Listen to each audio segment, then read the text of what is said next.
So this is going to be another movie review. This one's called Beggars in Ermine.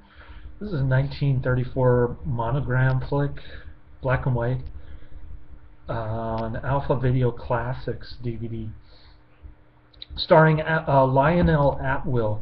Let me start off by saying a little bit about Lionel Atwill. In my opinion, he was the greatest horror actor from the 1930s.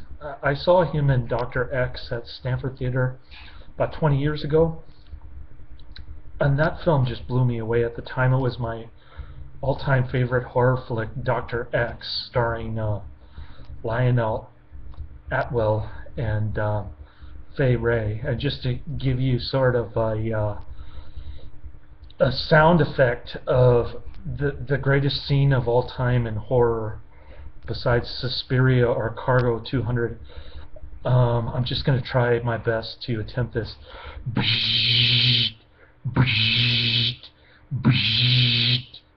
Synthetic flash. Synthetic flash. Anyway, getting on to the movie, Beggars in Ermine. Like I said, this is the 1934 monogram flick. The print quality is absolutely shitty, as well as the sound quality. You got to turn up full blast or put on your earphones just to hear what the friggin' saying in this flick. But Lionel Atwill, as far as I'm concerned, is the greatest horror actor from the 1930s, as far as I'm concerned. Better than Bela Lugosi and Boris Karloff combined. He was probably in the top three back in the 30s.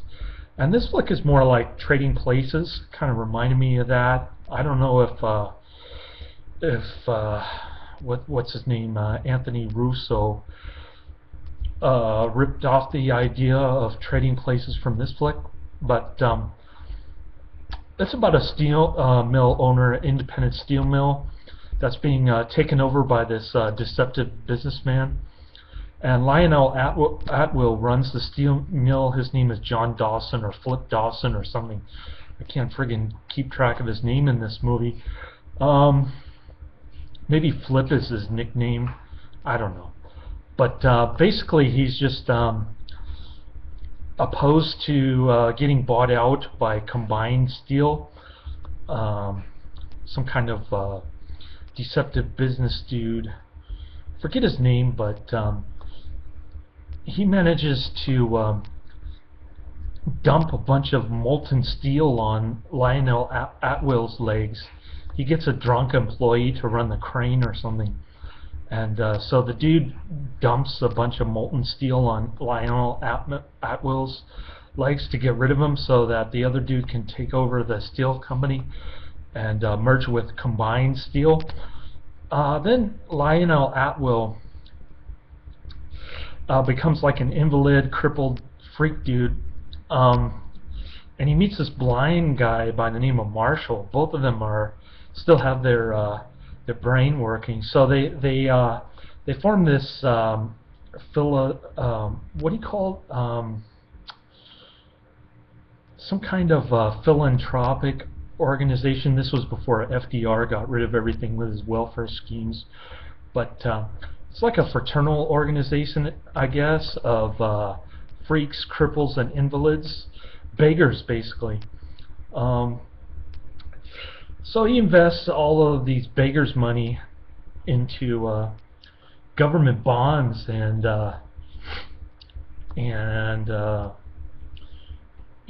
federal bonds, municipal bonds, that kind of stuff, which is kind of smart in a way, because it's kind of a conservative, risk-free investment at the height of the Great Depression, when stocks were probably not a good idea to invest in.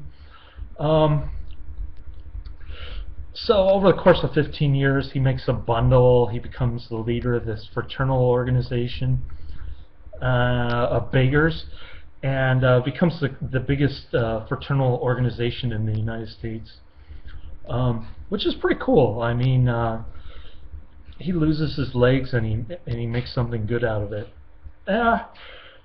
that was before welfare took over the United States, I guess, and people helped each other in that regard.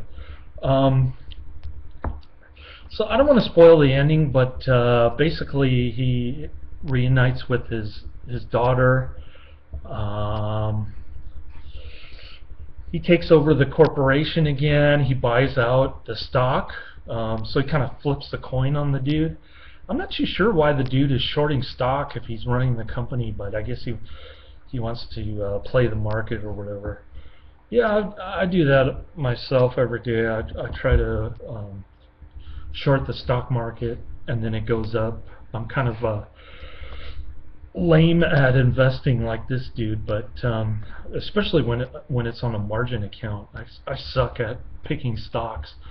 Last 3 days I probably lost thousands of dollars. Not as much as this dude, but still I can kind of feel his pain.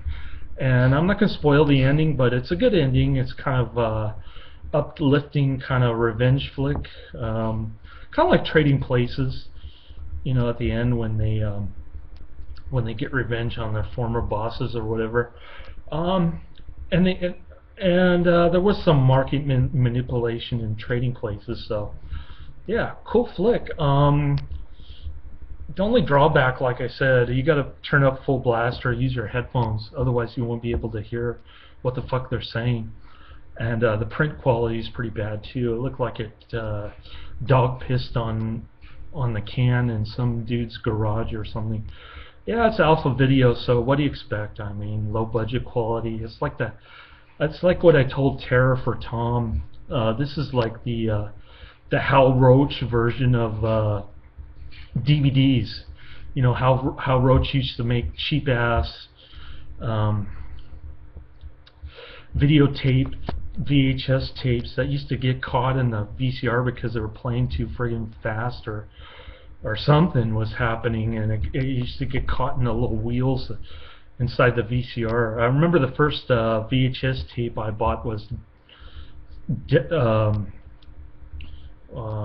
Killers from Space with Peter Graves, and I don't know if that was a Hal Roach deal, but I did buy one from Hal Roach called The Devil Bat with Bela Lugosi, another great flick about some dude who uses killer shaving cream on his victims so that bats can come swooping in on victims.